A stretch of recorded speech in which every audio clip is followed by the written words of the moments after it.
Ya. Okey, auzubillah. Alhamdulillahirabbil alamin. Wassalatu wassalamu ala asyrafil anbiya'i wal mursalin wa ala alihi wa sahbihi ajma'in. Allahumma aftah alaina hikmataka wa anshur alaina min khazaini rahmatika ya arhamar rahimin. Allahumma nawwir qulubana bi nuri hidayatik kama nawwartal arda bi nuri syamsika abadan abada bi rahmatika ya arhamar rahimin.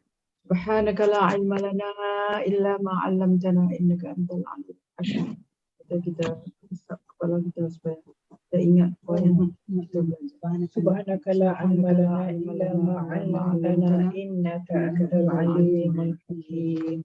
Alimul hakim. Rabbi zidni ilma, Rabbi zidni ilma, Rabbi zidni ilma. Cuba apa kan? Pusat kepala dia apa? Okay, kita punya tajuk hari ini ialah masyarakat yang menyongsong kedatangan Dajjal. Masyarakat yang menyongsong. Apa maksud dia menyongsong ni? Yang menyokong. Kan? Menyongsong kedatangan Dajjal. Sebelum tu saya nak apa ni, ingatkan balik pada kelompok-kelompok yang kita sebut dulu. Sufiani. Kita nak peralihkan sikit. Apa ni sebab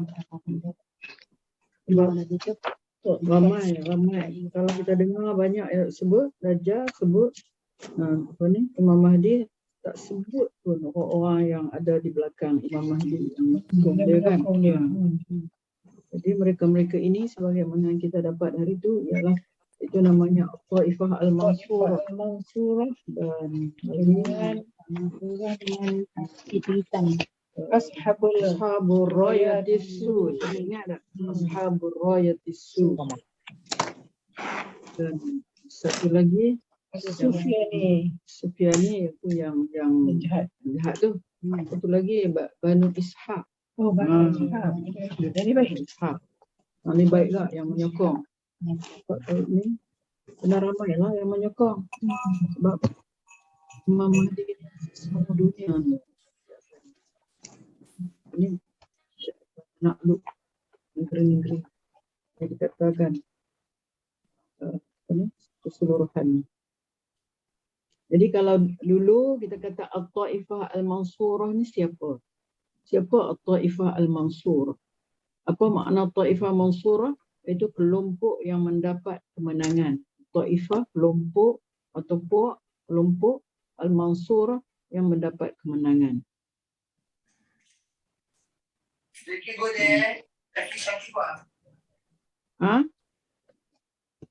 Boleh? Cik mana? Kita suara Cik Mun. Apa tu? Cik Mun tu. Suara dia. Cik Mun ke? Ada? Kita cakap di rumah ni.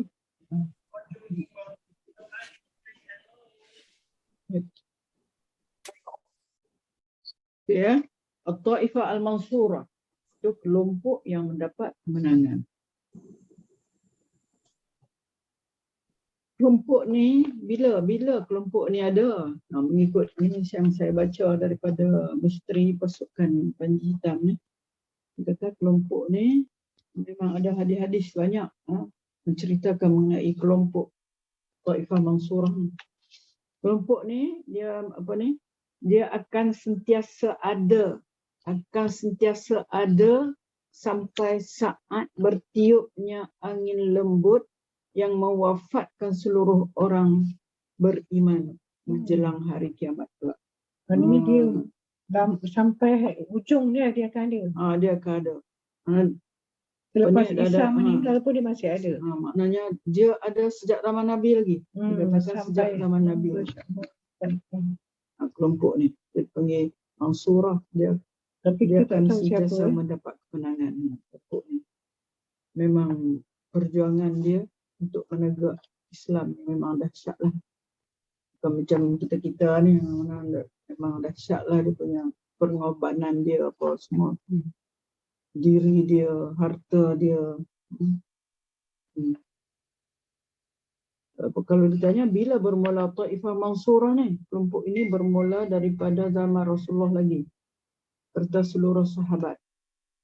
Berlanjutan dengan generasi-generasi Islam lepas itu sampai kepada generasi Islam yang menyertai Imam Mahdi dan Nabi Isa dan memerangi Dajjal. Mereka ni kan ada. Dan memerintah dunia di atas dasar syariat Islam. Itu Taifah Mansurah. Tapi di mana kita tentang mujahidin ke kan? Dan tak ISIS ke mana kita tahu kan? Daripada sekarang, daripada dulu dah. Dia daripada sentiasa ada. Maknanya dia sentiasa ada. Afghanistan ke? Ada pendapat Afghanistan. Cuma dia pun tak panggil dia pun ni Taifah Mansurah lah kan, tapi sentiasa menang. Di antara dia punya sifat, di antara sifat mereka ni, mereka akan sentiasa Taifah Mansurah ialah akan sentiasa ada kelompok umat Islam yang pegang teguh atas kebenaran. Mereka ini berpegang teguh atas kebenaran.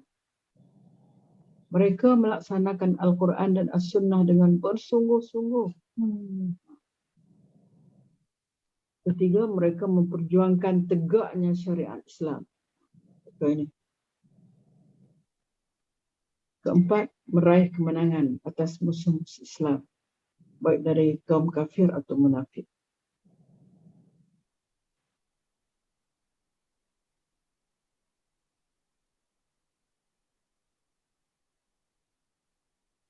Mereka membaharui ajaran Islam yang telah dilalaikan. Untuk apa? Dilalai, mereka lah yang akan baru itu. Mereka ikutkan mereka ni sentiasa membangkang dengan dunia punya ajaran Islam. Mereka ini memiliki kesabaran dan keteguhan yang kuat. Taifah Mansurah.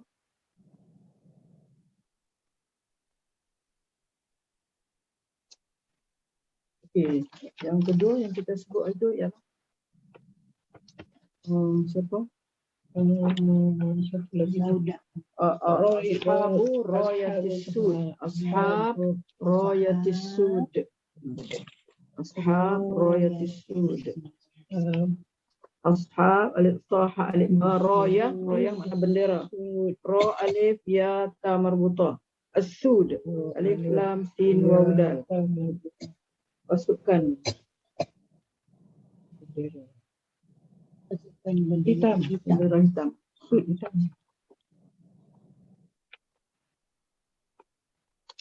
Pasukan ini ialah pasukan pilihan yang benar-benar mendapat pertolongan Allah.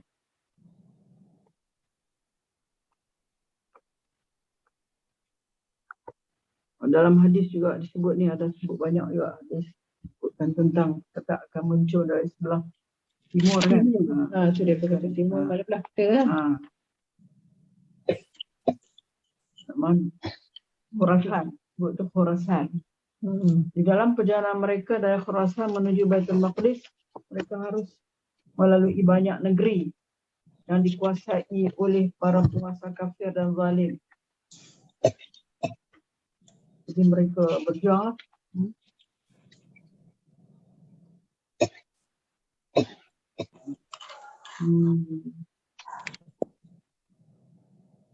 Negeri-negeri tersebut terbentang dari Asia Selatan hingga Asia Barat. Asia Selatan hingga Asia Barat Daya. Mereka, negeri yang mereka kena lalui ini nak pergi sampai termasuklah Australia, kita Asia Selatan hingga Asia Barat Daya. Mulai dari Pakistan, Afghanistan, Iran, Iraq. Iran, Iraq, Jordan, Syria, Lebanon.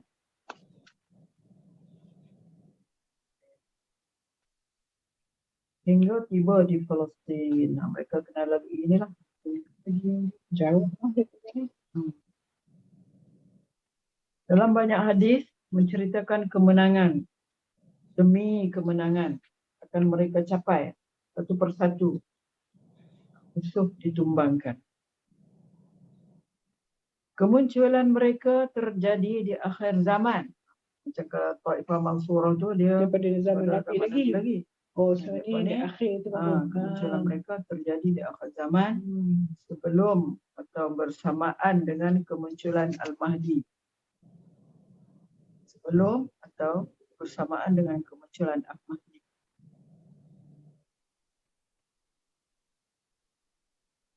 Kerosakan oleh Dajjal. Dan kembali turun Nabi Isa ke dunia. Mereka adalah generasi terakhir daripada Taifah Mansurah. Oh, mana dia? Generasi terakhir daripada Taifah Mansurah. Masa angin lembut ni Taifah Mansurah ada. Mana yang mereka Taifah Mansurah ni dari golongan yang ni kot yang baru ni. Ashab Rati Asud dia. Ashabul Rayatus Sud. Ashabul Rayatus Sud. Okey, tu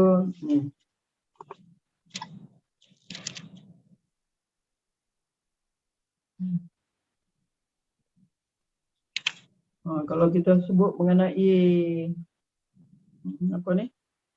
Mahdi dan Dajjal apa semua ni, mereka ni akan berada di belakang Mahdi lah, Al-Mahdi lah, menolong Al-Mahdi, membantu Al-Mahdi lawan dengan Dajjal. Dan satu lagi yang kita sebut itu As-Sufyani. As-Sufyani. Nama julukan je, As-Sufyani. As-Sufyani nama julukan bukan nama sebenar. Dia dah ada dah. As-Sufyani berasal dari suku Quraisy dan selama ini berkuasa di Syam, di Syria. Takut pasal. Itulah. Dia asal daripada orang Quraisy juga.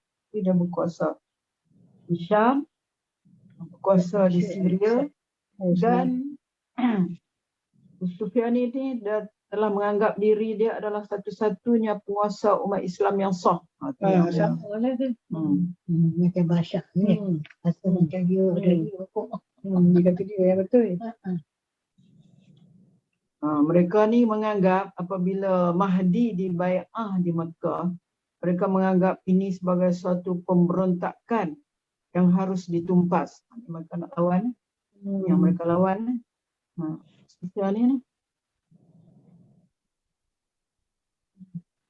Berita dibai'ah Imam Mahdi tersebar dengan cepat di seluruh dunia Islam. Orang soleh dari Syam, Iraq berduyun-duyun ke kota Mekah untuk bai'ah. Hal ini mengundang kemarahan As-Sufyani. Dia segera mengirim satu pasukan ke kota Mekah untuk menumpas Imam Mahdi dan orang-orang soleh yang memihak kepada dia. Sufyani hendak memadam pemberontakan Imam Mahdi. Dia rasa itu sebagai satu pemberontakan. Tapi Allah lebih berkuasa dari pasukan Sufyani. Sufyani dikalahkan. Dia tenggelam. Walaupun pasukan Al-Mahdi bilangannya sedikit. Dan tidak mempunyai senjata yang lengkap. Kemungkinan mereka ini diikuti oleh Ashabul Rayatus Sud.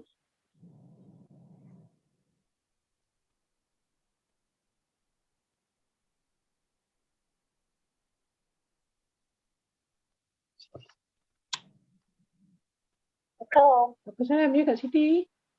Macam mana nak buka cerita itu? Nak bawa ke uji? Kak Siti dah masuk belum? Dah masuk, dah klik kat situ? Nak klik dah tadi. Lepas tu dapat. Lepas tu disuruh download.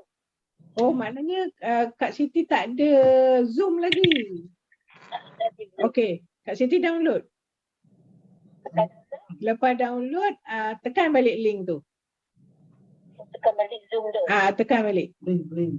Link yang saya Oh. bagi. Tekan balik, lepas tu nanti dia akan dekat macam ada gambar headphone tu kan. Dia kata Wi-Fi selular, kat situ tekan lagi kat situ. Wi-Fi tu. Oh, Okey, cuba ya. Okey, cuba. Okey, sama. Tak ada Zoom. Boleh. Satu lagi yang akan ada disebut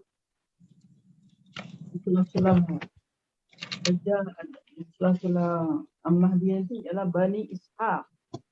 Bani Ishaq ni tiba-tiba Rasulullah sebut dalam hadis dia Bani Ishaq. Sebenarnya Rasulullah nak maksudkan ialah Bani Ismail. Oh, Nabi lah. Mana? Ismail ni daripada Arab kan? Kalau Ishak daripada Siti Sarah. Jadi nak kata di sini jadi didasarkan kepada konteks hadis mengisyaratkan bahawa penaklukan akan dilakukan bangsa Arab, akan dilakukan oleh bangsa Arab dan mereka adalah anak keturunan Nabi Ismail. Ini pendapat ini disokong oleh disebut oleh Qadhi Iyad bin Musa dan juga diambil oleh Imam Nawawi pendapat ini. Bani Ismail. Bani Ismail. Tapi dia sebutlah dia Bani Ishaq. Sebenarnya dia kata Rasulullah nak tukar Bani Ismail, nak katakan orang Arab yang tukar. Yang akan Bangsa melakukan penaklukan. Jadi satu lagi pendapat iaitulah orang bangsa Rom. Bangsa Rom yang masuk Islam di akhir zaman. Masya Allah. Lagi. Dua pendapat ni lah yang kata Bani Ishaq tu. Itu bangsa Rom yang masuk Islam di akhir zaman. Itu daripada Bani Ishaq tu kan. Okey. Sekarang kita dapat benda tu kita sebut tentang apa ni? Bantuan yang akan diperolehi oleh Al-Mahdi ni di antara mereka inilah Taifah tolak sosial lah sosial ni. Ashabullah ya Rasul. Bani Ismail. Bani Ismail dan Bani Ishaq. Ustazah, Ya. masa kebangkitan diorang ni lah yang kita anggapkan Islam bangkit semula di akhir zaman tu ya. Yang sampai dia kejar orang Bani Israel tu ke? Dua di belakang batu semua tu. Celah-celah batu. Dia cakap kan. Rekod tu tak datang. Tolong dia. Sebenarnya dia geng Yahudi. Memang kan. Yahudi lah. Okey, kita tengok masyarakat yang menyongsong kedatangan Dajjal 53. Seperti apa yang nantinya kita akan sebutkan secara detail bahawa di antara ujian yang dibawa oleh Dajjal itu ialah ada bersama-sama dengannya iaitu seumpama syurga dan neraka. Ini yang kita sebut sebagai fitnah Dajjal ni. Mana dalam keadaan katakan sebelum muncul Imam Mahdi ada 3 tahun yang berlaku kemarau. Sampai bukan setakat sikit-sikit kemarau sampai tak ada air sedikit pun. Mana ni? Sungai. Ketika itulah datang Dajjal yang mendakwa dia ada bawa syurga. Siapa tak nak, siapa tak nak dia ambillah neraka. Dia bersama-sama dengannya itu seumpama syurga dan neraka dan dia akan mengatakan dirinya sebagai Tuhan. Dia akan mengatakan diri dia sebagai Tuhan, lalu dia memerintahkan awan untuk menghujani kawasan orang-orang yang menyokongnya dan menahan awan dari menghujani kawasan orang-orang yang tidak mau mengikut ajaran dia. Ya Allah. Dia ada kuasa. Allah bagi kat dia kuasa tu. Allah bagi kat dia. Maka orang yang menyokongnya berada dalam kemakmuran dan kebahagiaan. Baliknya orang yang menentangnya akan hidup dalam penderitaan. Padahal hakikatnya apa yang dikatakannya syurga itu adalah neraka dan sebaliknya apa yang dikatakan neraka itu adalah syurga. Ini berarti Dajjal telah dapat merubah pandangan masyarakat sehingga amalan ketaatan kepada Allah Ta'ala itu dianggap sebagai kebodohan. Manakala amalan maksiat itu dianggap sebagai tanda kecerdikan dan keceriaan pemikiran. Sini apa yang kita boleh baca sikit berkaitan dengan ni.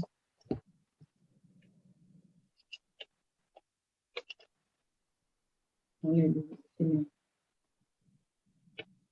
Dajjal akhir zaman dengan Dajjal akhir zaman pertama, Dajjal akhir zaman kedua. Contoh sekarang ni kan tak macam dekat Afrika tu kering, tak ada makan kan. Macam kat sini hujan lebat, banjir lagi. Cuba kita buka ni. Buka surat 51. Surat 51. Surat 51. Dia ada Dajjal ni. Sebenarnya Dajjal tu sudah ada pada zaman Nabi lagi kan. Yang Nabi cerita. Ya, nampak. Apa ni? Fatimah bin Qais yang bawa hadis tu. Daripada Tamim Ad-Dari kan.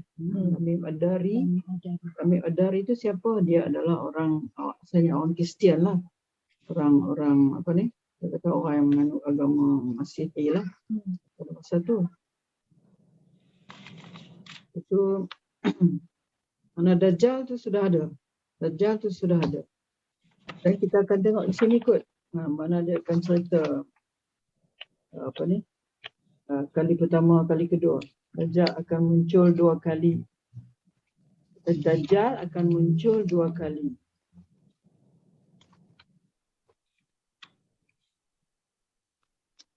Kemunculan pertama masih Dajjal. Mana? Munculnya Al-Mahdi, kemunculan pertama Al-Masih Dajjal. Dikatakan muncul kali pertama tu. Katakan Dajjal ni dia dipanggil Masih tu di antara apa ni gelaran Al-Masih tu, makna Masih tu dia sapu. Apa maksud sapu tu? Dia sapu, dia pergi segala corok rantau, dia sapu habis. Mana dia sampai di segala corok rantau dunia ni, dia sampai. Apa dia buat? Bila dia sampai satu tempat tu, dia buat kacau-kacau. Orang tak tahu dia. Yang satu macam berlaku apa di Iraq kan. Berlaku apa di semua di Arab tu. Dia kata Mana dia Iraq singgah situ dia. Mana dia buat kacau-kacau. Nuklear lah padahal tak ada pun kan. Bukanlah mengaku dia ni Dajjal. Tak, belum lagi. Dia pergi dia kacau dulu. Mana Dia manusia yang pertama. tahu kaitan sifat Dajjal lah. Tak ada lagi sifat Dajjal yang apa ni kata tulis kafir apa tu belum lagi. kan. Cuma dia pergi usik tu lah. Iraq dia tu, kata ada simpan. dia buat kacau-kacau situ. Kalau Kacau habis tu pergi tempat lain pula. Buat kacau-kacau tu.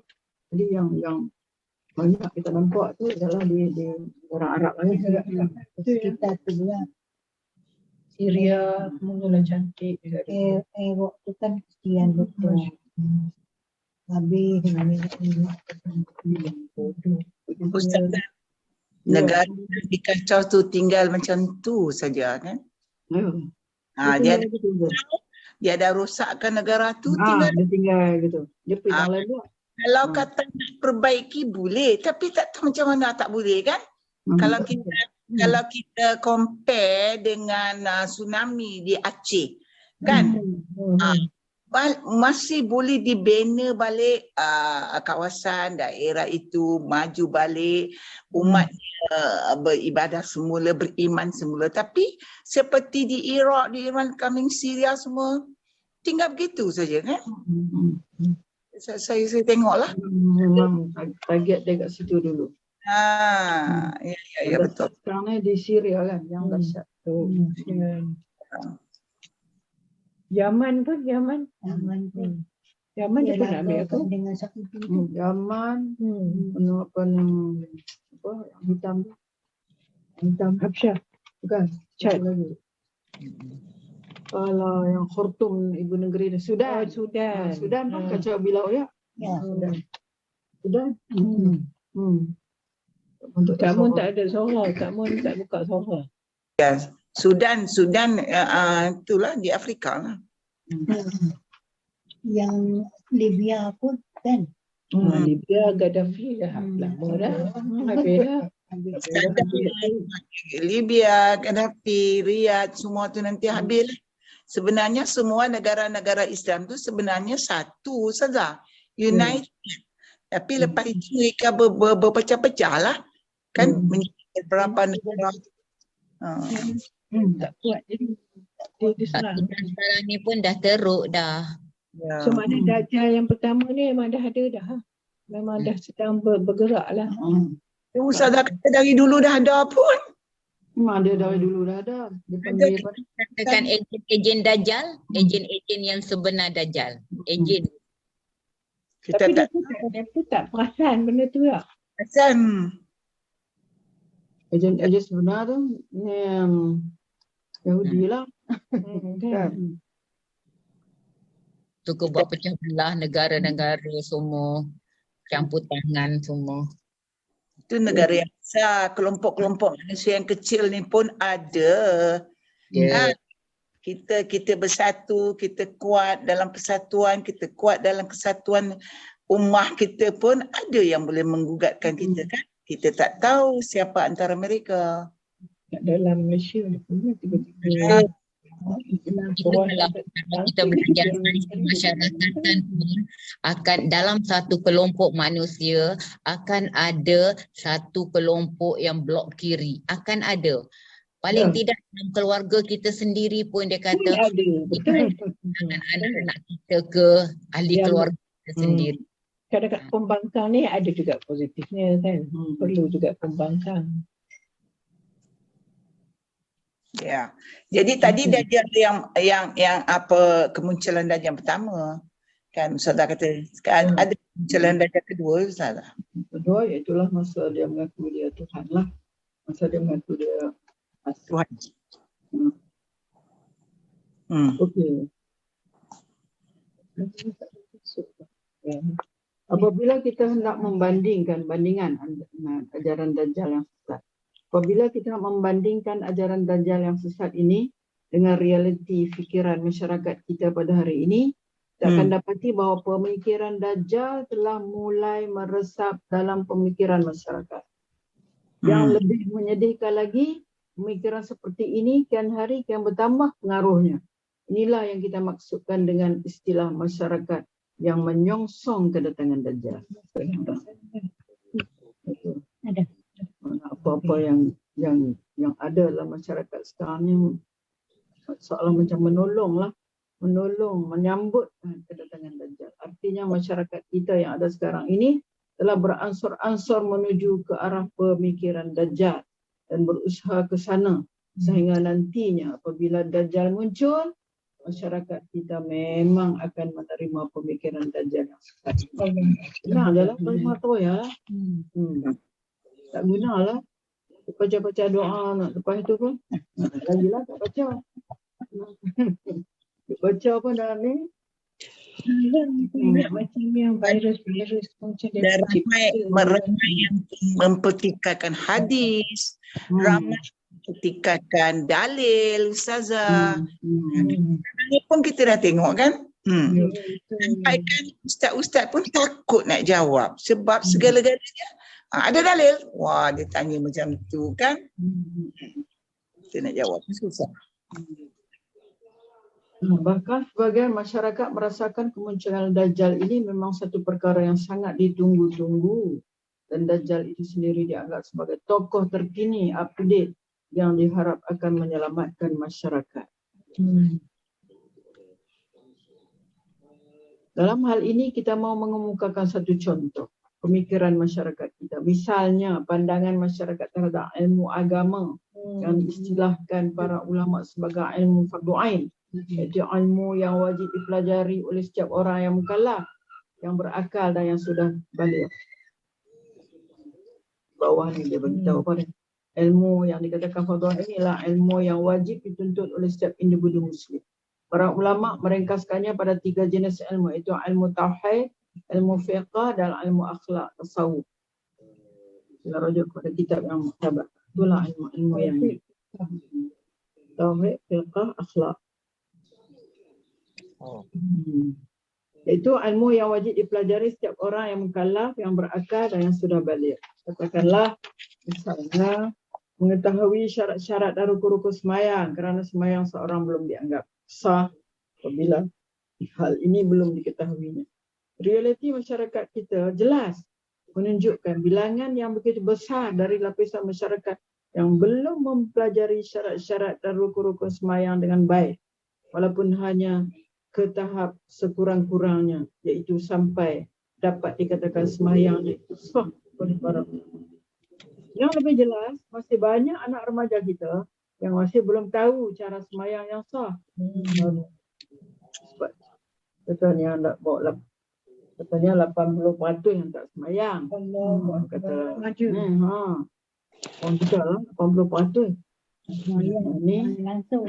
Agak sayang pun tak sah.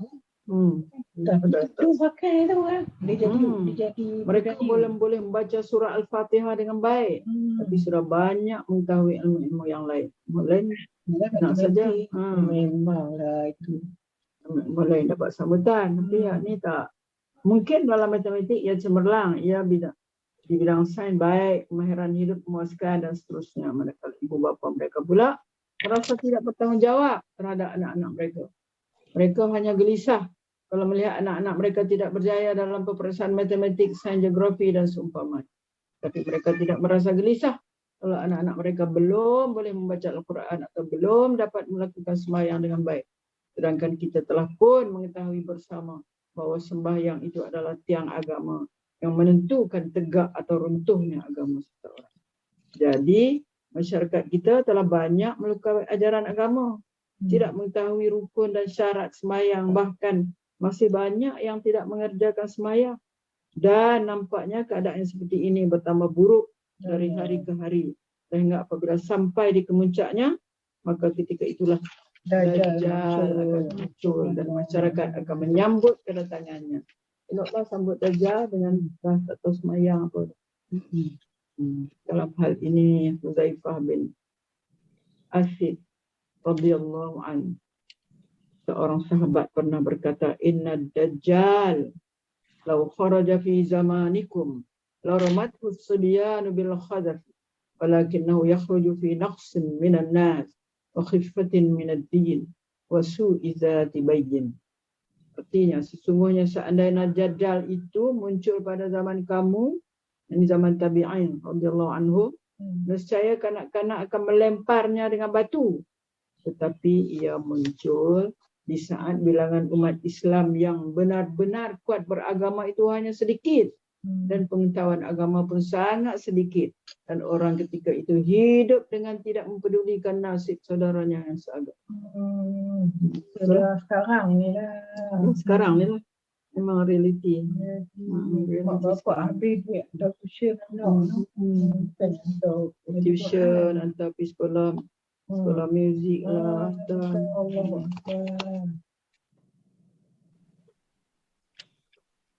Okay. Pasal Dajjal. Asal usul keluarganya. Pasal keluarga Dajjal. Dia manusia kan. Dajjal adalah seorang manusia dari keturunan Yahudi. Tengok tu. Sebab dia bila akan muncul nanti muncul di apa ni? Di Parsi kan. Asfahan. Di Asfahan. Dajjal adalah seorang manusia dari keturunan Yahudi. Apa dikatakan 70,000 Yahudi akan kering dia pergi. Kalau ikutkan 70,000 tu dulu kan yang ada ulama tu 70,000 tu menunjukkan banyak kan. Bukan mana 70,000 je dulu. Dia bukan jin atau apa jua makhluk lain selain ia sebagai manusia yang ditunda ajalnya. Ini maksud dia tu ditunda ajalnya. Dia dah zaman Nabi kan. Minal munzarin. Katakan minal munzar, seperti mana iblis juga. Minal munzarin kan. Sebagai manusia yang ditunda ajalnya. Minal munzarin. Seperti halnya Nabi Isa juga alaihissalam yang diangkat oleh Allah Ta'ala ke langit dan ditunda kematiannya sehingga beliau nanti akan turun semula ke atas muka bumi ini. Lalu beliau akan mati dan dikuburkan di Madinah Al-Munawwarah, sama juga halnya dengan iblis yang ditangguhkan kematiannya sehingga hari kiamat nanti. Assalamualaikum. Minal munzarin. Salam. Siapa? Salam. Ma. Hello. Siapa? Orang jawab telefon. Tak ada. Ayahnya adalah seorang yang tinggi dan gemuk. Ni. Hujamnya tu sebab dia pun dia tahanlah badannya kan. Hello. Ayahnya adalah seorang yang tinggi dan gemuk. Hidungnya seperti paruh burung. Sedangkan ibunya pula seorang perempuan yang gemuk dan banyak dagingnya. Dua payudaranya besar. Ada macam perempuan. Tak, mak dia. Mak dia. Menurut Imam Al-Barzanji, ada pendapat yang mengatakan bahawa asal keturunan bapaknya ialah dari seorang dukun Yahudi yang dikenali dengan Syak. Which? Oh, dukun. Dukun lah. Manakala ibunya pula adalah dari bangsa jin. Ia hidup di zaman Nabi Sulaiman alaihissalam. Dan menyerupai hubungan dengan makhluk-makhluk halus. Dan Maksudnya dia boleh menyerupai macam tulis. hubungan dengan makhluk-makhluk halus. Lalu oleh Nabi Sulaiman alaihissalam akhirnya ia ditangkap dan dimasukkan ke dalam penjara. Walau bagaimanapun kelahiran dan kehidupannya di masa kecil tidak dapat diketahui dengan jelas. Namun sudah pasti ia adalah dari keturunan Yahudi. Begitu pula kehidupannya sebelum ia dirantai. Kehidupannya sebelum ia dirantai di sebuah pulau yang merupakan tempat transitnya. Itu tidak dapat diketahui dengan jelas. Pulau tu kan. Mana pulau? Ada sebagian penulis yang cuba mengaitkan kehidupan awal Dajjal ini dengan Musa Samiri yang memfitnah umat Nabi Musa alaihissalam untuk menyembah anak lembu. Namun pendapat ini tidak pernah disebutkan oleh ahli tafsir. Ia merupakan pendapat yang tidak berasas. Ataupun kalau ada sandarannya maka hanya dapat kepada manuskrip lama yang tidak diketahui siapa penulisnya dan menggunakan bahasa yang tidak diketahui maknanya. Ini tidak ubahnya seperti Israiliyat lah yang disusupkan di celah-celah tafsir Al-Quran di zaman silam. Israiliyat. Mungkin. Musa Samiri memang seorang penjahat besar. Tapi ia bukan Dajjal. Kalau ia itu Dajjal, sudah tentu ia telah dilawan habis-habisan oleh Nabi Musa AS. Kerana kesemua Nabi-Nabi telah mengingatkan kaumnya akan fitnah Dajjal. Dan adalah dianggap sebagai satu kelemahan. Seandainya Nabi Musa AS mengetahui Musa Samiri itu sebagai Dajjal, lalu dia membiarkan. Begitu saja. Dan kalaulah dikatakan bahawa Dajjal hanya akan bertarung dengan Nabi Isa AS dan Nabi-Nabi yang lain, tidak akan berbuat apa-apa dengannya, hal ini bertentangan dengan sabda Rasulullah yang berbunyi, wa yakhruj wa ana baina dhahranaikum fa ana hajijun likulli muslim. Seandainya Dajjal keluar dan saya ya Rasulullah masih berada di kalangan kamu, maka akulah yang akan berhadapan dengannya bagi mewakili bagi setiap orang Islam. Nabi kita Tentu dia pandai berpijak dengan macam kita sekarang sama ni kita tak tahu.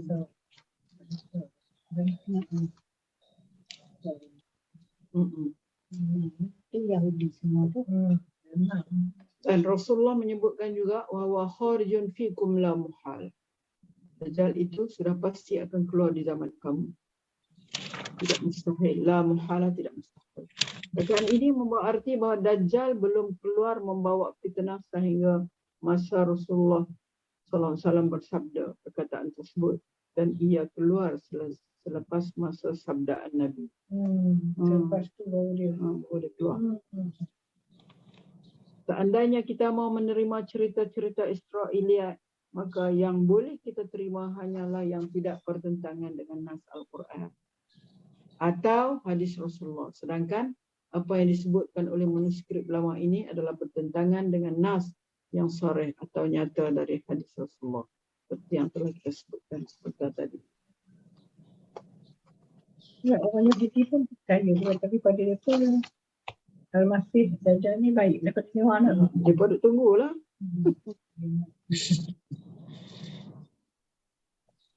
Sifat-sifat badannya. Tahu tengok sifat-sifat. Ada beberapa ciri perawakan Dajjal yang disebutkan dalam hadis-hadis Rasul. Di antaranya dia adalah seorang yang kelihatannya masih muda, syabun. Dalam hadis Allah ada sebut syab tu muda lah. Berbadan besar dan agak kemerah-merahan. Rambutnya keriting dan tebal. Kelihatan dari belakang seolah-olah dahan kayu yang rimbun. Mana tegap, gagah tegap. Tandanya yang paling jelas sekali ada dua. Mata kanan seperti buah kismis yang kecut. Mata kanan. Seperti buah kismis yang kecut.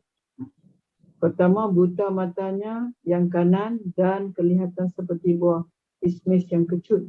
Manakala matanya kiri pula tertonjol keluar kehijau-hijauan, berkelip-kelip laksana bintang. Jadi kedua-dua matanya adalah cacat. Cacat keluar tersembul. Sembul Satu tu kecut pula. Ni kafaro ni. Ada tertulis di dahinya tulisan kafaro, artinya kafir. Kafaro ataupun ada senang kita kata kafir. Tulisan ini dapat dibaca oleh setiap orang Islam, baik yang boleh baca atau tidak. Secara tak langsung orang Islam boleh baca. Mengikut hadis riwayat At-Tabrani, kedua-dua benda ini baru ada dalam diri Dajjal itu setelah ia mengaku sebagai Tuhan. Baru ada. Baru timbul. Adapun sebelum itu, maka kedua-dua tanda yang terakhir ini belum ada pada diri. Tanda yang kedua-dua ni maknanya mata tu pun belum lagi lah. Belum sampai lagi, dia ngaku di Tuhan. Tapi perwatakan muda, badan besar, kulit kemerahan, rambut keriting tu memang asli azali lah. Bila dia dah mula mengaku Tuhan, baru mata tu kecut dan keluar kafaro tu. Kafaro. Tu kita tak tahu bila lagi lahir Ustazah. Okey, tempat tinggalnya sekarang. Menurut riwayat yang sahih yang disebutkan dalam kitab Sahih Muslim bahawa Dajjal itu sudah wujud sejak berapa lama. Dia dirantai di sebuah pulau yang ditunggu oleh seekor binatang yang bernama Al-Jassasah. Al-Jassasah. Marilah kita ketahui hadis yang menerangkan keadaan ini. Fatimah bin Qais an Fatimah binti Qais.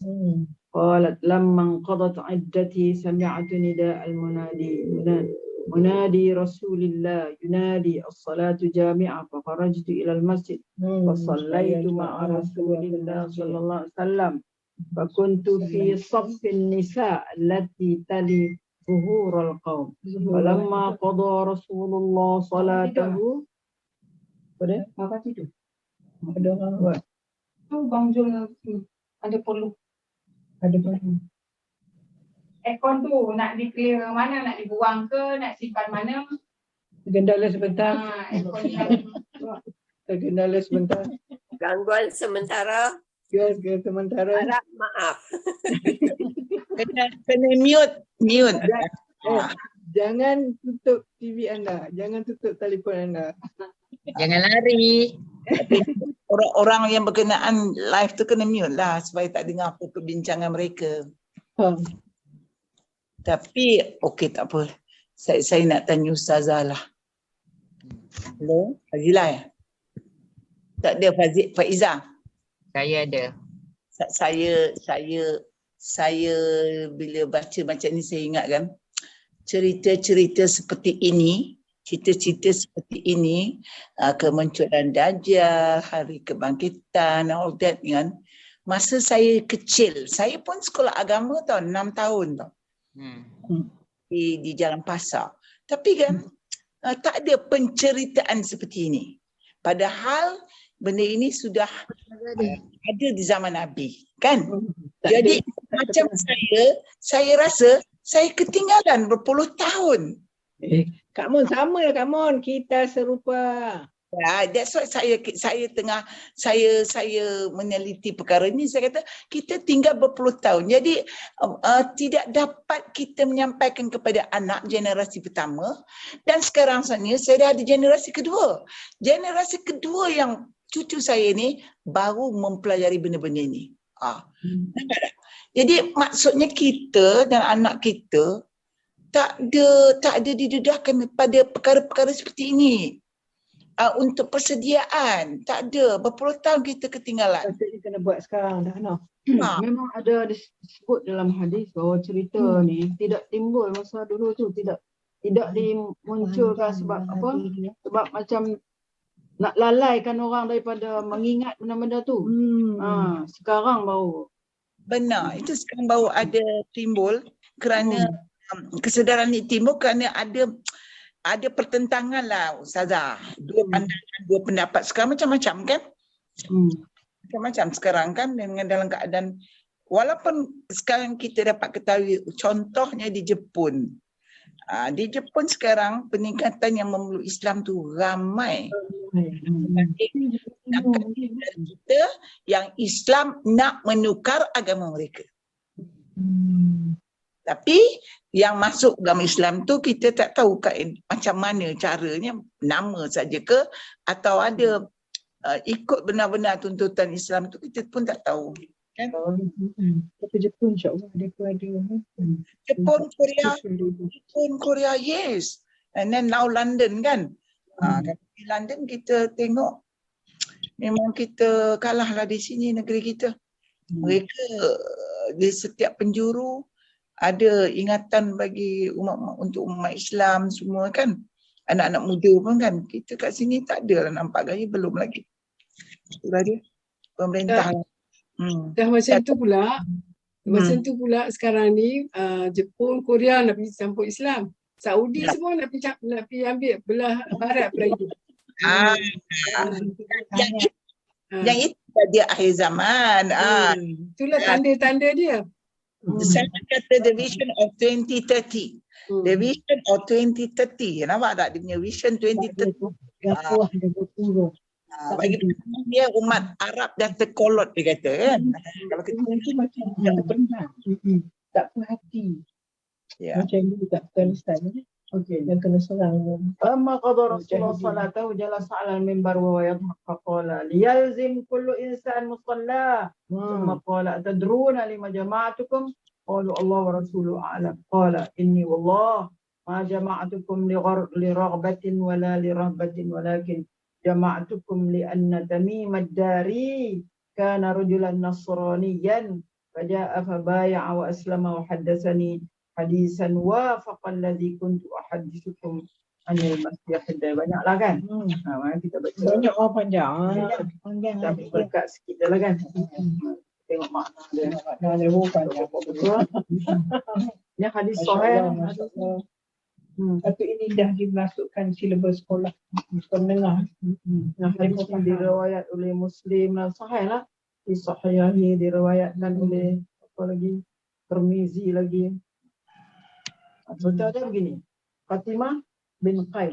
Fatimah binti Qais, sahabat lah.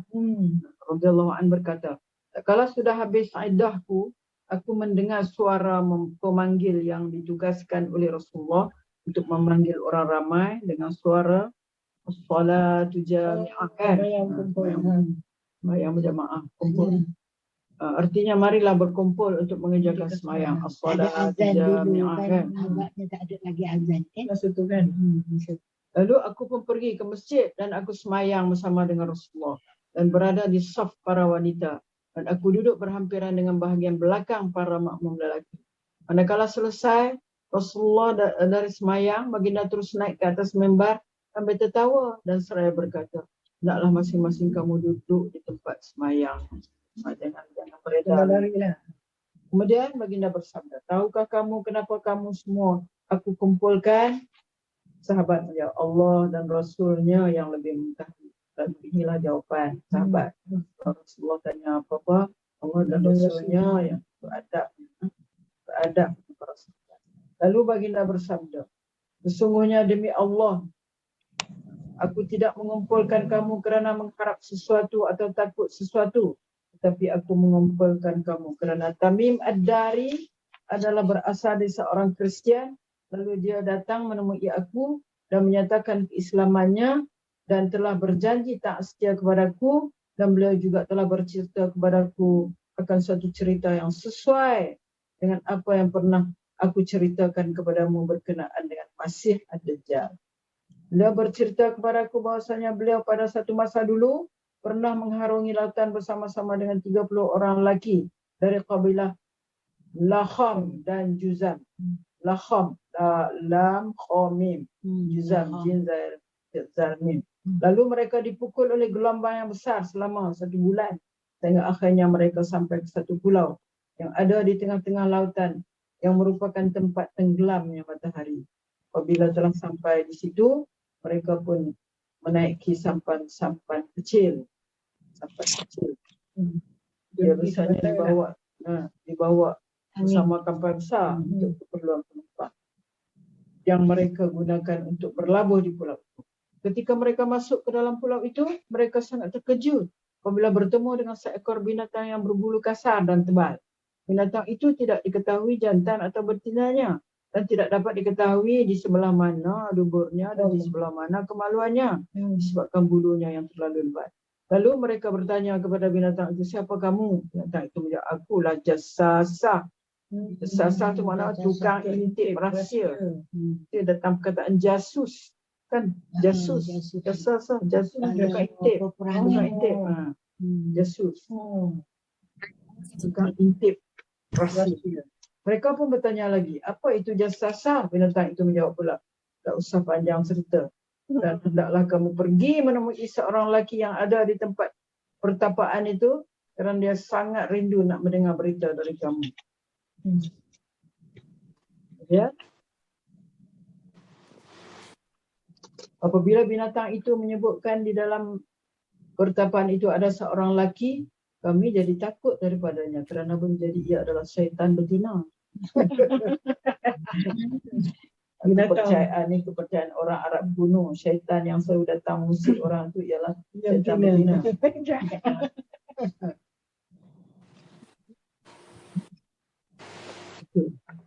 Seterusnya kami cepat-cepat masuk ke dalam pertapaan itu. Tiba-tiba kami menjumpai dan sebesar-besar manusia, besarlah Dajjal ni yang pernah kami lihat. Orang kata pahai laut tu sampai bukulan dia. Di dalamnya sebesar-besar manusia yang pernah kami lihat, yang dirantai dengan sekuat-kuatnya. Kedua tangannya dibelenggukan di lehernya, kakinya dirantai dengan besi dari kedua lututnya sampai kedua buku lalinya. Kemudian lalu kami bertanya kepadanya, siapa engkau? Dia menjawab, sebenarnya kamu telah melihat keadaanku ini, jadi aku tak perlu lagi menceritakannya. Bahkan kamu ini siapa? Dia tak contohnya pasal apa dia kena rantai tu lah. Siapa yang merantai dia tu? Tak tahu. Kami menjawab, kami adalah dari bangsa Arab. Kami telah pergi berlayar dan secara kebetulan laut sedang bergulung. Lalu perahu kami dipukul ombak yang besar selama 1 bulan. Dan akhirnya kami tersangkut di pulau kamu ini. Lalu kami menaiki sampan-sampan dan kami pun mendapat meminjakkan kaki di pulau. Kami sangat terkejut apabila kami ditemui oleh seekor binatang yang berbulu tebal yang tidak dapat diketahui kemaluannya dari duburnya disebabkan bulunya yang terlalu tebal itu. Apabila kami bertanya kepadanya, siapa engkau? Dia menjawab, aku adalah Jassasah. Mata. mata polis lah. Desasah kami bertanya lagi, mata-mata apa ni? Dia menjawab, sudahlah, pergilah kamu menemui seorang lelaki yang ada di dalam pertapaan ini kerana ia sangat merindukan berita daripada kami. Mendengar perkataan tadi kami merasa takut daripadanya dan kami pun bersegera datang menemui kau. Kami tak tahu apakah ia seorang syaitan betina. Setelah mendengar perkataan kami tadi, lelaki yang dirantai itu lalu bertanya, cuba ceritakan kepada aku bagaimana kebun kurma di Baisan. Ini selalu kita dengar kan. Ustaz dalam TV selalu cerita. Ada tiga benda dia tanya. Satu yang ni. Macam mana, bagaimana kurma di Baisan? Ada Baisan sekarang ada. Kami menjawab, dari sudut apa yang mahu kamu tanyakan? Lelaki itu berkata, aku tanya apakah ia masih berbuah? Kami menjawab, ya, ia masih berbuah. Lalu ia berkata, sesungguhnya hampir ia tidak akan berbuah lagi. Hampir dah. Kat mana Ustazah? Madinah. Oh, Madinah lah ni, Baisan ni. Baisan ni rasa Madinah. Baisan dia dalam Palestin juga ni. Baisan juga. Cuba tengok map. Kita. Baisan. Dekat Baitul Maqdis. Baisan di mana? City in Israel. Itu semua lah. Baisan, City in Israel. Baisan City bandar lah. Memang. Bandar di Israel. Bandar di Israel, okey. Dari sudut apa kamu mau tanyakan? Lelaki itu berkata, aku bertanya apakah dia masih berbuah. Ni apa tu, Dajjal lah yang tanya tu. Dia masih berbuah kah? Kami jawab, ya, ia masih berbuah. Lalu ia berkata, sesungguhnya hampir ia tidak akan berbuah lagi. Tak lama lagi mana dia tak akan berbuah. Memang dikatakan siapa ustaz yang pergi melawat tu, tak berbuah dah. Dah memang dia tak berbuah dah. Kalau dulu subur kan. Tu dah dia dah tak ada pokok-pokok dah. Pokok dah. Amin ke apa nama dia? Baisan. Baisan nama tempat. Baisan di Israel. Abdullah Amin. Dia Abdullah Amin. Abdullah Amin. Ya. Lelaki itu bertanya pula bagaimana pula tentang Tasik Tabariyah. Tasik Tabariyah pun di juga. kering. Tengok Tabariyah. Tasik Tabariyah. Orang kita tahu. Bukan apa, Galili apa? Galili lah. Tasik Tabariyah.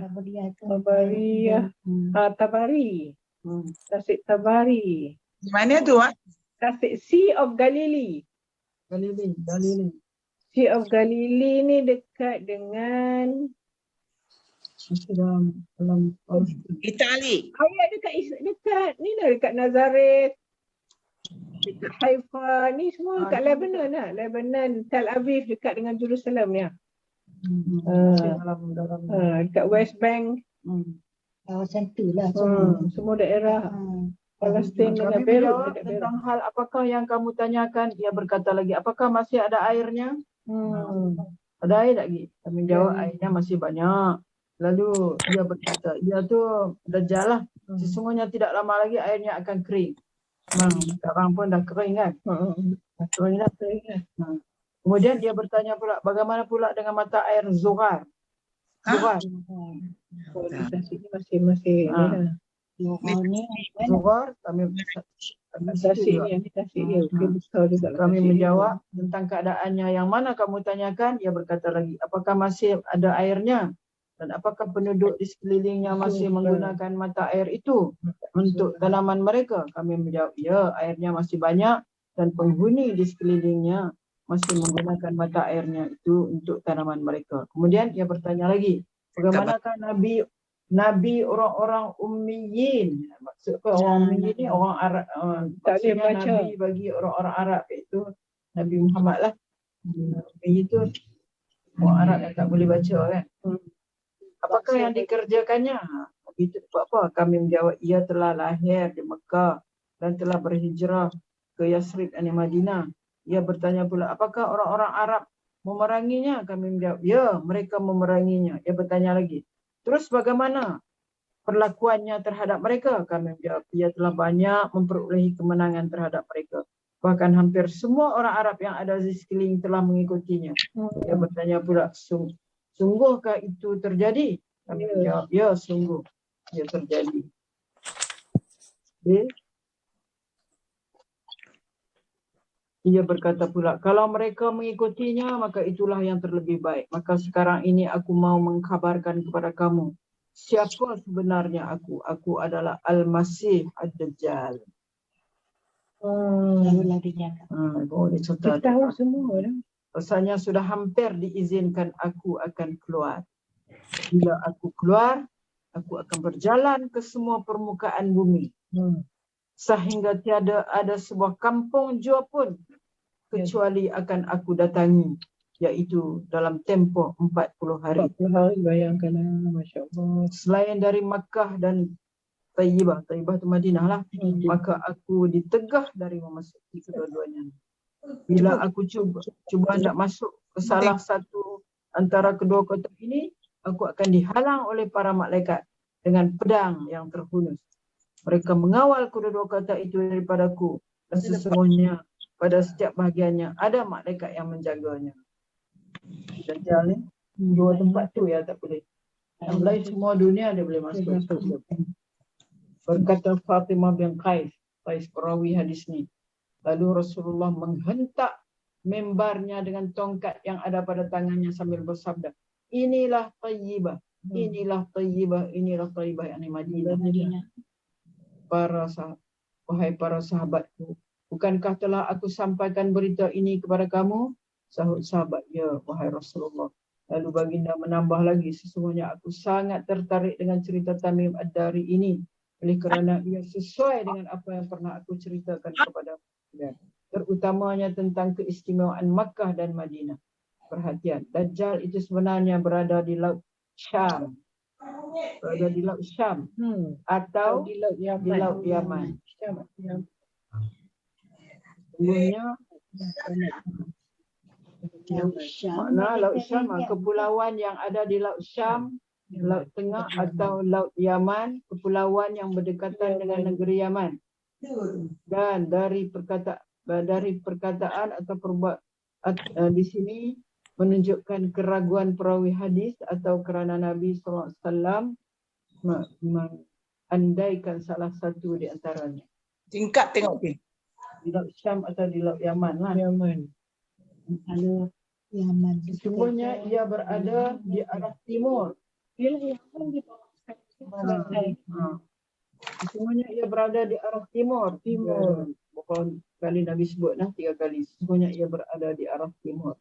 Sambil baginda mengisyaratkan tangannya ke arah timur, kata Fatimah, maka itulah yang aku hafal daripada Rasulullah. Dari hadis ini jelaslah bahawa bagi kita bahawa Dajjal itu telah ada dan ia menunggu masa diizinkan oleh Allah Ta'ala untuk keluar menjelajah permukaan bumi ini, dan tempat transitnya itu di sebelah timur, bukan di barat.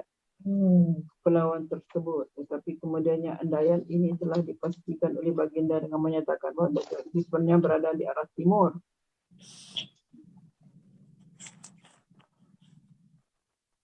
Di manakah ia akan mula muncul? Ulama telah sepakat mengatakan bahawa Dajjal akan mula muncul di arah timur, dari arah timur. Ada yang mengatakan dari Khurasan, dan ada yang mengatakan dari Asfahan, dan ada pula riwayat yang menyebut dari satu tempat di antara Iraq dan Syria. Jadi maksudkan Khurasan ni semua sinilah, Asfahan, Iraq, Syria semua. Iran ni. Walau bagaimanapun, riwayat-riwayat ini tidak bertentangan. Kerana boleh jadi pada mulanya ia keluar di Khurasan. Kemudian lalu mendapat sokongan daripada Yahudi Asfahan. Asfahan yang Yahudi di Iran lah, yang berjumlah 70,000 itu. Kemudian cabarannya terhadap kaum muslimin bermula ketika ia berada di antara Iraq dan Syria. Ada juga riwayat yang mengatakan bahawa Dajjal ini pada masa mula muncul di masyarakat kelihatannya seperti seorang yang kuat. Beriman kepada Allah Ta'ala. Ya Allah.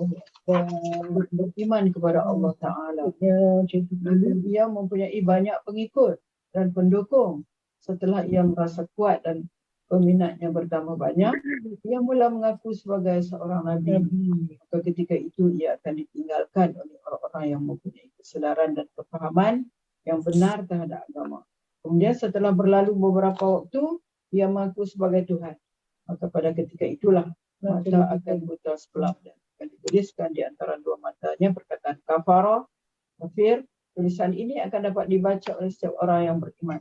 Setelah kejadian ini baru dia mulai membuat kerosakan dan kekufuran yang tidak pernah dibuat seumpamanya dalam sepanjang sejarah dunia ini.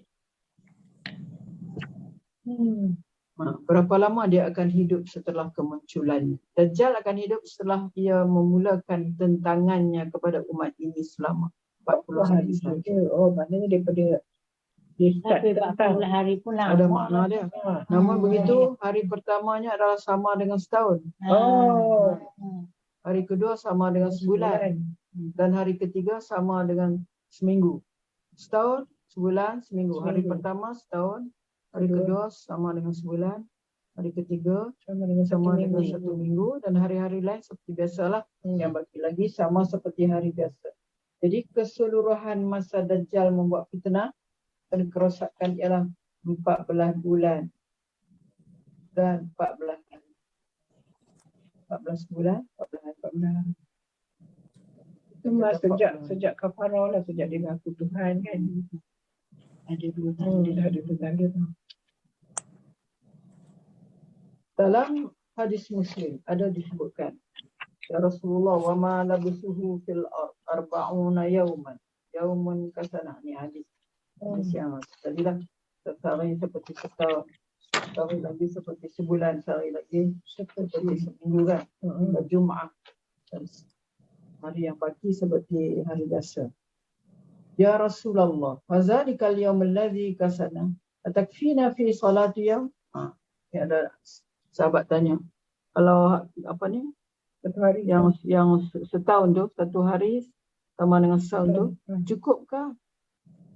Macam di sini dia tanya, hari yang pertama seperti setahun dan hari berikutnya seperti sebulan dan hari ketiga seperti seminggu tu, kemudian hari-hari yang masih tinggal lagi iaitu 37 hari adalah sama seperti hari-hari kami. Lalu kami bertanya lagi, wahai Rasulullah, di hari yang panjang seperti setahun itu apakah cukup kami hanya sembahyang sehari saja, itu 5 waktu saja?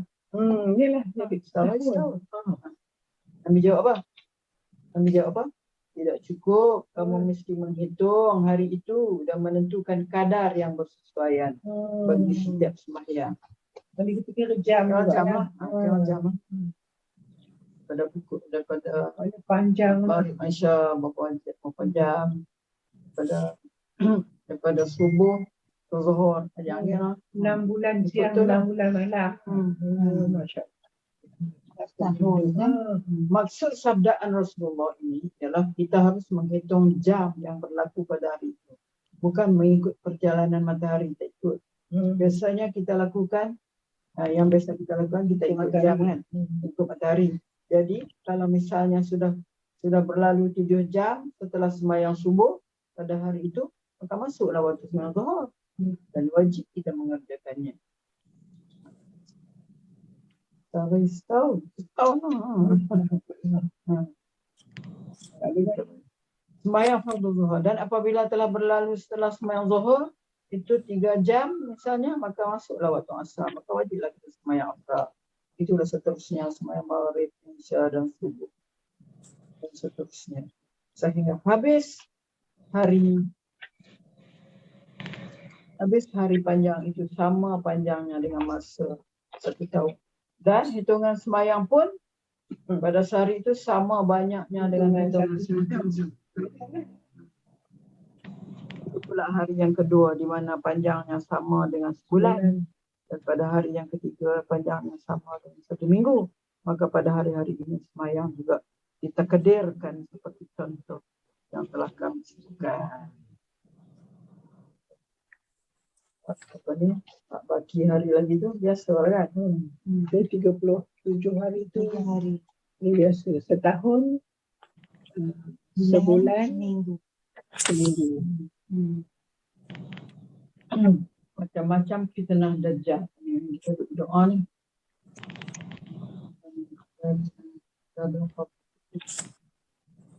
Ya wal mamat wa min syarri fitnatil masiihid dajjal. Kita doakan. Seluruh nabi-nabi pun mengajak umat supaya hindar daripada fitnah dajjal. Kita Allah ajak kita supaya baca doa tu lah.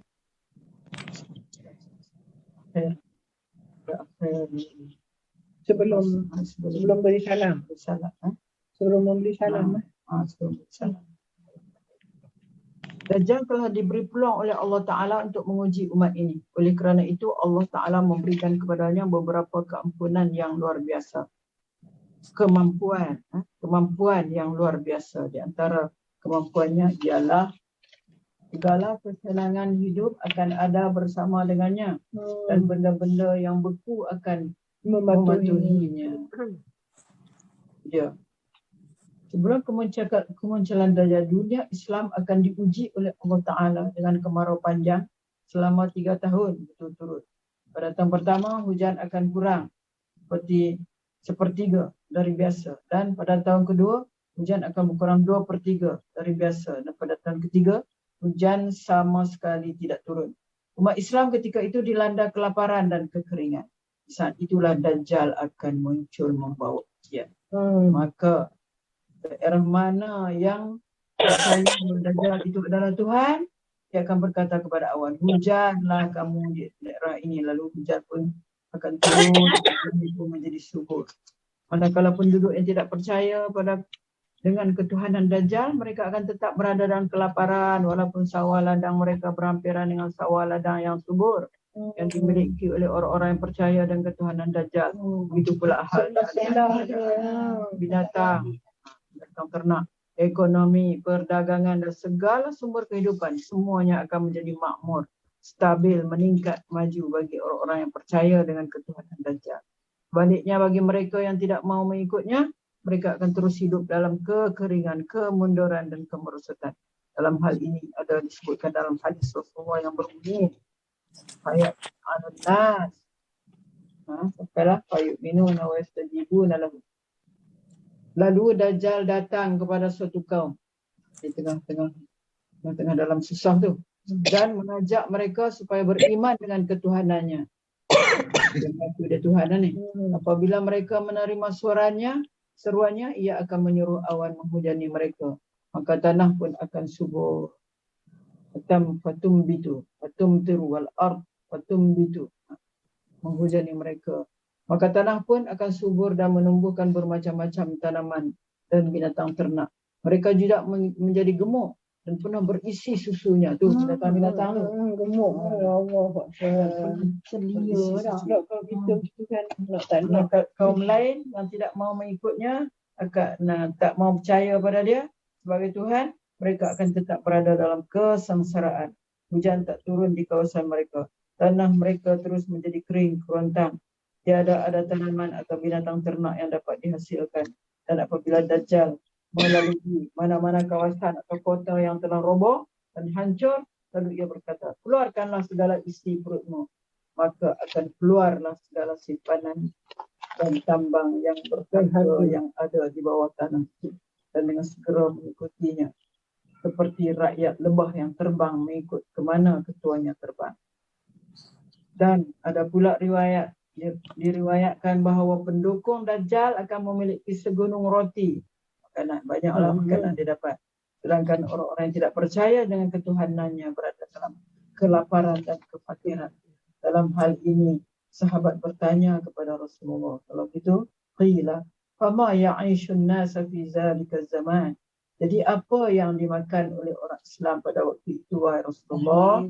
Rasulullah jawab, Masya Allah, takbir, tasbih, tahmid, wa yujra zalika alaihi majratah. Allahumma Mereka akan merasa kenyang dengan bertakbir bertakbir, bertasbih dan bertahmid. Jadi zikir-zikir itu menggantikan makanan. Jadi kalau kita betul-betul kuatlah iman kita. Dikatakan kalau jumpa dia Dajjal memang cairlah iman. Memang ikut punya. Memang ikut saja. Sekarang ni pun saya naik pun pelanggan Semua naik kan. kalau dah sayur naik. Okey, itu kan tadi dikatakan bahawasanya Dajjal ni Allah bagi kat dia semua tu. Mana segala kesenangan hidup akan ada bersama dengan Dajjal dan benda-benda yang beku akan mematuhi Dajjal. Lagi ada apa? Ada bersamanya seumpama syurga dan neraka. Dia makan banyak. Syurga, neraka. Di antara ujian Dajjal ialah ada kelihatan bersamanya dengannya seumpama syurga dan neraka dan juga sungai air dan sungai api. Dajjal akan menggunakan kedua-dua ini untuk menguji iman orang Islam kerana hakikat yang sebenarnya adalah sebalik dari apa yang kelihatan. Sabda Rasulullah an Huzaifah bin al-Yaman radhiyallahu anhu qala Rasulullah yakhrujud Dajjal aduwwullah ma'ahu junudun minal yahud wa asnafin nas ومعه جنة ونار ورجال يقتلهم ثم يحييهم ومعه جبل من ثريد ونهر من ماء إني سأنعت لكم نعته وإنه يخرج ممسوح العين في جبهتي مكتوب كافر يقرأ من كان يحسن الكتاب ومن لا يحسن فجنته نار وناره جنة. Dari Huzaifah bin Yaman radhiyallahu anhu berkata, telah bersabda Rasulullah, Dajjal musuh Allah Ta'ala. Dajjal musuh Allah Ta'ala. Itu akan muncul bersama dengan tenteranya yang terdiri daripada orang Yahudi. Tentera dia orang Yahudi semua. Dan bangsa-bangsa yang lainlah yang menyokong dia. Dan ada bersama dengannya syurga dan neraka. Dan orang-orang yang akan dibunuhnya kemudian akan dihidupkannya semula. Dia boleh hidupkan semula orang yang dibunuh. Dan juga ada bersamanya gunung daripada sarit roti yang bercampur dengan kuah daging. Allah sedap. Dan ada sungai. Ada kuah kari Cik Tima. Ada sungai air tawar. Kari. Kuah kari. Dengan roti. Satu budak takut lagi tawar. tak ada terpesona macam mana esok ni. Allahu Akbar. Itu yang nak minta banyak-banyak tu. Tak boleh keluar tu kan. Jadi serikat tu. Anak perempuan yang isteri ya. Ikut laki beriman, ikut laki pun tak beriman. Bagak keluar api. Allah Akbar. Takut terjumpa tu kita. Jumpa tu mesti ikut punya. Sebab dia kata pengikut Dajjal ni banyak perempuan. Jumpa ayah perempuan mesti. Mesti perempuan tu ikut dah dia. Semua dia bawa balik ke anak dia. Kan? Sesungguhnya aku akan menyimpatkannya kepada kamu. Dajjal tu buta matanya yang kanan, mata kanan. Dan dituliskan di dahinya perkataan kafir yang dapat dibaca oleh setiap orang yang beriman. Baik ia boleh membaca atau tidak. Maka apa yang dikatakannya syurga itu sebenarnya neraka. Dan apa yang dikatakannya neraka itu adalah syurga. Ada dalam riwayat lain kata apa? Hadis daripada juga. Semuanya bersama dengan Dajjal itu ada air dan api. Maka apa yang dilihat orang api itu sebenarnya air yang dingin. Dan apa yang dilihat orang air itu sebenarnya api yang membakar. Maka barang siapa di antara kamu yang bertemu dengan keadaan itu, maka hendaklah ia melemparkan dirinya ke dalam kawasan yang dikatakan api neraka itu. Kerana sebenarnya ia adalah air yang dingin. Lagi lazat. Dan asli. Tapi nak bayangkan lah. Ada apa lagi? Dajjal ni. Kecepatan perjalanannya dan negeri-negeri yang tidak dapat dimasuki.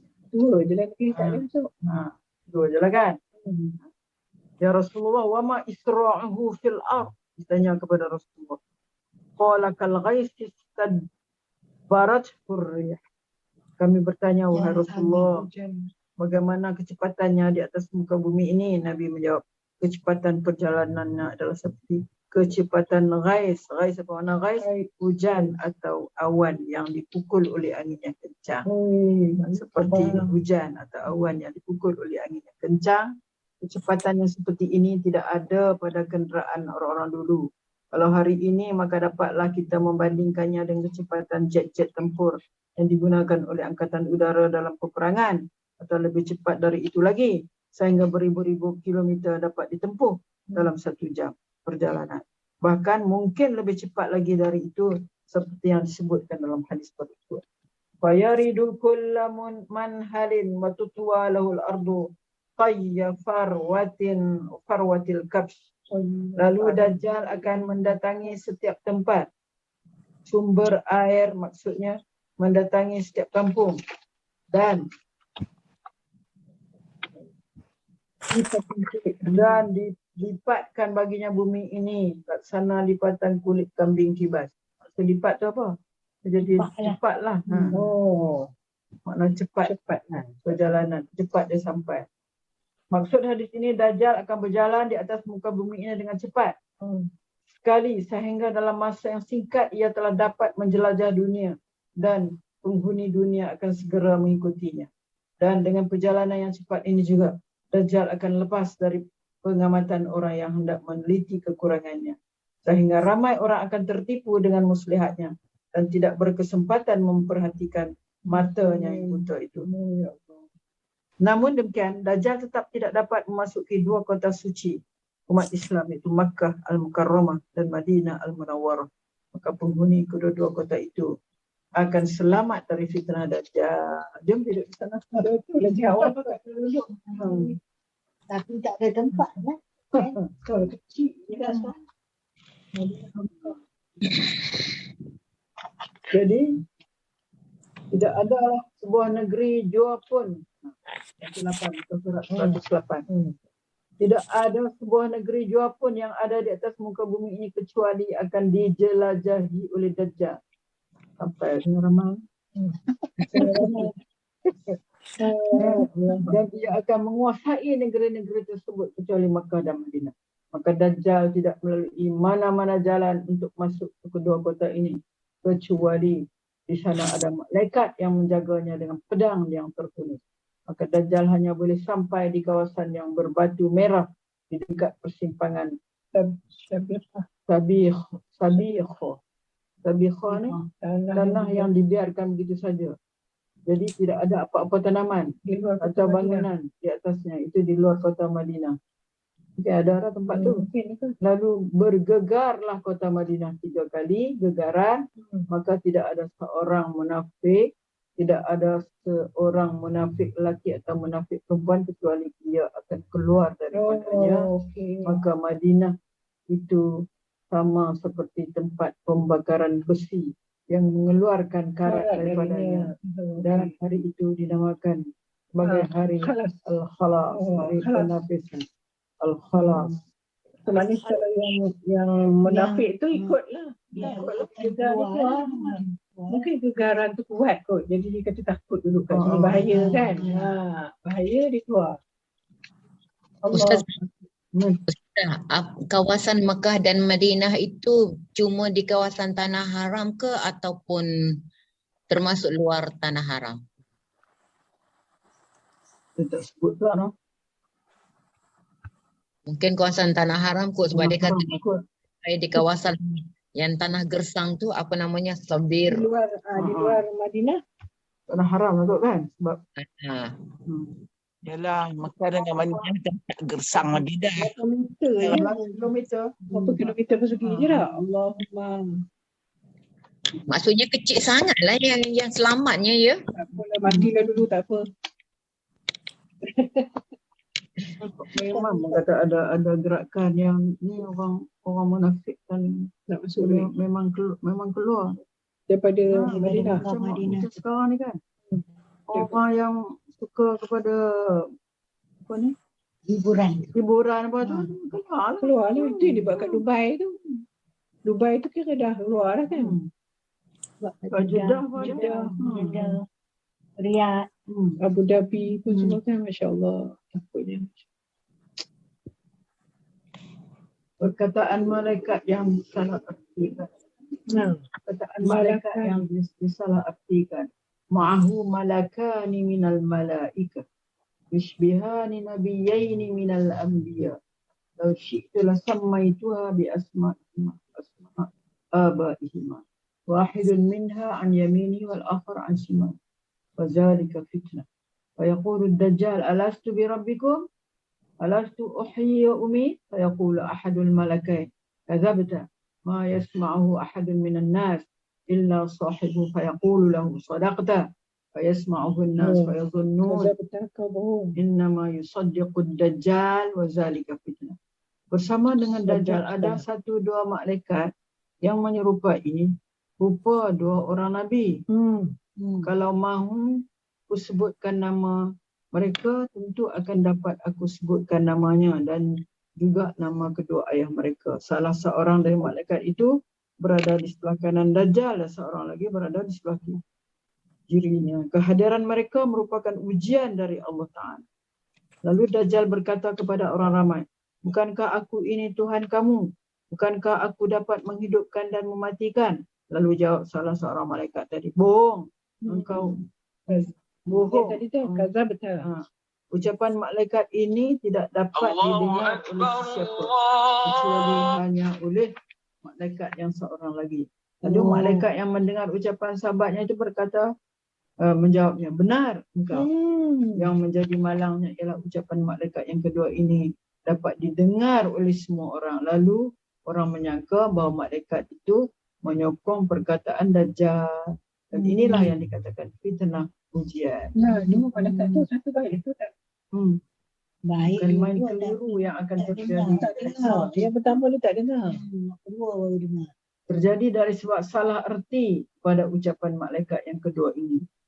Sehingga ramai orang yang akan menjadi korban kekeliruan ini. Salah erti ya. Padahal dia kata benar. Benar apa yang dikatakan oleh bohong tadi. Tapi manusia dengar dia kata ini benar. Yang Maksudnya benar. benarlah Dajjal kata aku Tuhan tu. Allah Silap.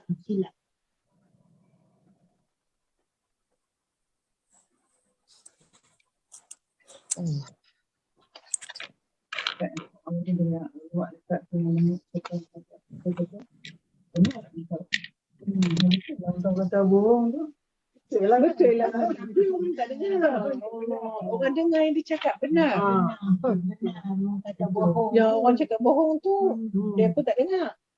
Faham kan? Faham tak? Okay. Faham tak? Faham. Cek faham tak cek? Senyap Bantuan syaitan. Faham. Tak tidur dah Kak Rawisa. Dah lah. Dah penuh buku. Duk sakit hati duk dengar ni. Okey, kita baca satu lagi ya. 85 ni kita baca ni. Kita berhenti lah. Cara untuk selamat dari Dajjal, fitnah Dajjal kita baca akan datang. Okey, bantuan syaitan. Sebab dia ni mendapat bantuan daripada syaitan-syaitan. Dajjal ni. Syaitan-syaitan juga akan bersungguh-sungguh membantu untuk menjayakan program kesesatan Dajjal ini. Bagi syaitan inilah waktu yang terbaik untuk menyesatkan lebih ramai lagi anak cucu Adam alaihissalam. Hal ini ada disebutkan. Ada sebut dalam hadis, wa inna min fitnatihi an yaqula lil a'rabi ara'aita in ba'astu laka abaka wa ummaka atashhadu anni rabbuk fa yaqulu na'am fa yatamassalu lahu syaitanun fi surati abihi wa ummihi fa yaqulani ya bunayya ittabi'hu fa innahu rabbuka fa yattabi'uhu. Semuanya di antara fitnah Dajjal. Tadi satu tadi pasal dua malaikat tu. Ini di antara fitnah Dajjal juga bahawa dia datang kepada seorang Arab Badawi, maksudnya orang yang lemah iman dan tidak berilmu. Lalu ia berkata kepadanya, apakah engkau akan percaya kepadaku seandainya kuhidupkan semula ayah dan ibumu? Arab Badawi itu menjawab, ya. Maka Dajjal pun menyuruh 2 syaitan menjelma di hadapannya seorang di antara keduanya itu menyerupai ayahnya dan seorang lagi menyerupai ibunya. Syaitan. Lalu kedua-duanya berkata, wahai anakku, dia adalah Tuhanmu yang benar, maka ikutilah dia. Maka si anak pun lalu percaya dengan Dajjal. Na'udzubillah min dzalik. Rupanya syaitan. Bukan dia hidup orang daripada kubur tu. Dalam hadis lain pula ada disebutkan ya ba'asullahu ilaihi syayatin. Ni Allah kata lalu Allah Taala mengarahkan 117. Lalu Allah mengarahkan kepada Dajjal akan syaitan-syaitan yang ada di timur dan di barat, habis semua satu berbondong-bondong satu dunia, dan mereka pun datang berbondong-bondong ke hadapan Dajjal dan menunjukkan kesediaan mereka untuk mengikuti apa perintahnya. Mereka berkata kepada Dajjal, gunakanlah kami untuk apa-apa tujuanmu. Dajjal menyahut, ya, aku akan berbuat demikian. Maka pergilah kamu kepada sekalian manusia dan berusahalah supaya mereka meyakini bahawa aku adalah Tuhan mereka. Katakan kepada mereka bahawa aku telah membawa untuk mereka syurga bagi orang-orang yang percaya padaku dan neraka bagi orang-orang yang ingkari ketuhanan. Kemudian syaitan-syaitan itu pun bertebaranlah di muka bumi ini dan masuk ke rumah-rumah orang dengan bilangan yang sangat banyak. Lebih dari 100 syaitan untuk sebuah rumah. Lebih lah. Syaitan-syaitan itulah menjelma dalam bentuk ayah tuan rumah itu yang telah mati dan dalam bentuk anaknya, saudara-saudaranya, hamba-hambanya dan sahabat-sahabatnya. Mereka berkata kepada tuan rumah itu, wahai Fulan, apakah kamu mengenali kami? Tuan rumah itu menjawab, ya, saya kenal kamu semua. Ini ayahku, ini ibuku, dan ini saudara perempuanku, ini saudara lelakiku. Tuan rumah itu berkata lagi, apa kabar kamu semua? Mereka menjawab, bahkan apa kabar engkau? Cuba ceritakan kepada kami keadaan engkau. Tuan rumah pun berkata, sesungguhnya telah diberitakan kepada kami bahawa musuh Allah Ta'ala yang bernama Dajjal itu telah muncul membuat kerosakan. Mereka menjawab, jangan engkau berkata demikian. Dajjal itu sebenarnya Tuhanmu yang dapat membuat sesuatu keputusan terhadap nasib. Bersama dengannya ada syurga dan ada neraka. Dan ada sungai-sungai dan ada banyak makanan. Semuanya tiada ada makanan kecuali yang datang dari sisi, kecuali apa yang dikehendaki Allah. Ketika itu, tuan rumah tadi berkata, kamu semua pembohong. Alhamdulillah. Kamu adalah syaitan-syaitan. Kamu adalah syaitan-syaitan dan Dajjal itu adalah pembohong besar. Sebenarnya Rasulullah SAW telah memberitahu kami akan keadaannya yang sebenar. Dan baginda telah menyuruh kami berhati-hati. Dan baginda telah menyuruh kami supaya menjaga anak-anak kami. Maka tiada kata sambutan untuk kamu semua. Maka kamu adalah syaitan-syaitan. Dajjal itu musuh Allah Ta'ala. Dan sebentar lagi Allah akan menurunkan Nabi Isa bin Maryam untuk membunuhnya. Kalau tuan rumah itu berkata demikian, mereka akan diam, lalu mereka segera pulang dengan tangan hampa. Ini iman. Kuatlah ni, yang kuatlah ni. Untunglah kalau pendirian tuan rumah seperti yang disebutkan hadis ni. Tapi kalau tuan rumah terlemah imannya, pasti dia kalah dengan produk syaitan itu. Seperti apa yang telah disebutkan dalam hadis. Habislah. Sekurang-kurangnya kita tahu dah seperti ni, generasi akan datang tu kan, dia tahu dah itu bukan pokok yang berhantu ni kan. Allahu Akbar kabira. Soalnya kita tahu, tapi pada hari itu kita macam mana? Siapa nak cerita kat mereka? Kita ada. Tak, iman tu. Satu saja. Kena bina iman. Bina iman. Kalau tak ada keimanan, macam mana kita sekarang ni kita dah mengetahui pun pada hari itu, keimanan tak ada iman, keluar masuk. Ada iman adalah ada iman kena ada kesabaran. Keimanan mesti kuat. Itu dia. Ya, betul. Itulah takut generasi akan datang. Kita pun belum tentu lah. Betul. Sekurang-kurang kita tahu cerita dia dah. Kita ni tapi Anak-anak tu, anak-anak pun tahu nak Kita tahu dia cerita ni dan insya-Allah lah bila kita tahu apa senjata kita nak apa ni, nak menghadapi Dajjal, insya-Allah lah kita amalkan. Insya-Allah lah. Salah bila kita berusrah sama keluarga, keluarga tak payah bilang kita adik-beradik, anak-anak mai berkumpul kat rumah kan. Kita buka sikit. Sikit-sikit buka cerita. Sikit-sikit buka cerita. Jangan sekali rap. Sekali rap tu kadang-kadang mereka tengah duk suka nak makan-makan, duk minum-minum, tapi sambil duk santai-santai tu kita cerita. Lagu tu lah baru boleh. Kalau terus nak cerita je mereka tak dan nak dengar pun. Cuma. Kalau TV macam-macam ada kalau nak buka channel. Dalam TV pun banyak kan, tapi tu lah anak kita tak nak mau dengar. Betul. Kalau kita hantar WhatsApp tu tak buka. Itulah. Kalau kita hantar WhatsApp kan, saya betul kalau anak buka. Itu lah. Tak komen apa. Itu je. Gitu ya. Kalau tak ada apa-apa tu tak baca. Aduh. Macam mana lah. Tapi itu pun kita belum tentu tak. Mungkin dia baca kok tak amal kok. Pentingnya doa lah. Kita doa kita untuk anak-anak, anak cucu. Doa untuk kita sendiri. Dan amalan-amalan yang kita buat zikir apa semua tu. Amalan-amalan yang kita kata untuk hindar daripada Dajjal ni, itulah bacaan lepas apa ini ayat tu. Mama ini a'udzubika min azab jahannam, azab jahannam, min azab al-qabr, wa min azab mahya wal mamat, wa min syarri fitnatin dan di samping itulah apa ni Suratul Kahfi kan. Kita baca. Boleh tak? Doa dulu.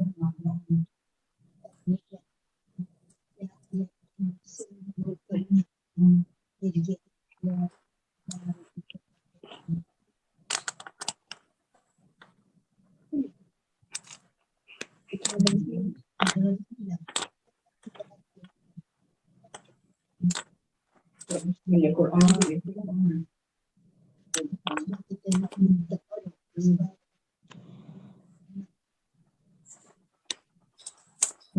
Saya ingat untuk kat masjid tu kan. Surah tu.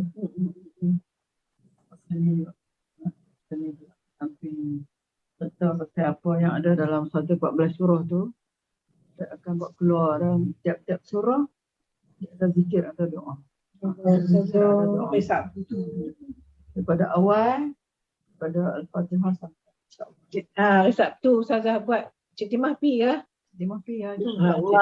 Tak apa Cik Timah, saya bagi telefon Cik Timah nah. Adik pandai itu. Bagi suruh record lah. Sponsor lah pun baru yang canggih sikit. Amboi Cik Timah. Betul lah. Okey, sama gitulah. Abang saya belum sampai ke Terengganu. Ya, balik. Okey dah. Saya mohon maaf lah, makna baca sama-sama baca dalam Kalau tinggal kat kami tak baca pun. Untuk nak kita sendiri, saya sendiri pun nak tahu juga. Berapa ni? Berapa bulan ni? Sampai itu dua. Kalau apa-apa ada kita boleh share. Kita boleh share lah. Apa Izzah? Ada apa? Kalau ada dapatan dari mana ke apa, boleh lah kita share. Sebenarnya terkedu bila mengenangkan situasi. Mungkin kita tidak, tapi generasi kita yang akan takutnya anak cucu kita no? Internet. Guna internet kadang-kadang kita tak terkawal apa yang dia Tak orang boleh buat. kawal internetnya, YouTube-nya, komputernya. Kita cakap, kita nasihat, tapi Allahualam nak pergi kerja, saya buat pergi kerja tak ada masa. Nak solat. Kalau dia buat alat